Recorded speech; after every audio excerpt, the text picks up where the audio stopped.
আল্লাহ যখন এই পৃথিবী সৃষ্টি করলেন, পৃথিবীর মধ্যে ভাইব্রেশন হচ্ছিল, কাপাকাপি। আল্লাহ পৃথিবীর কাপাকাপি বন্ধ করার জন্য পেরেকের মতো পাহাড়গুলোকে পৃথিবীতে ঠুকে দিলেন, কাপাকাপি বন্ধ হয়ে গেল। এই দৃশ্য দেখে ফেরেশতারা বলে, ইয়া রাব, পাহাড়ের এত শক্তি, আপনার সৃষ্টির মধ্যে পাহাড়ের চেয়ে শক্তিশালী কিছু আছে? আল্লাহ বললেন আছে। সেটা কি?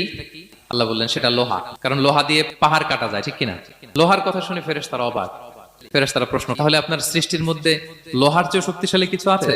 আল্লাহ বললেন আছে। কি সেটা? আন্নার, আগুন। কারণ আগুন লোহাকে কি করে? গলিয়ে ফেলে।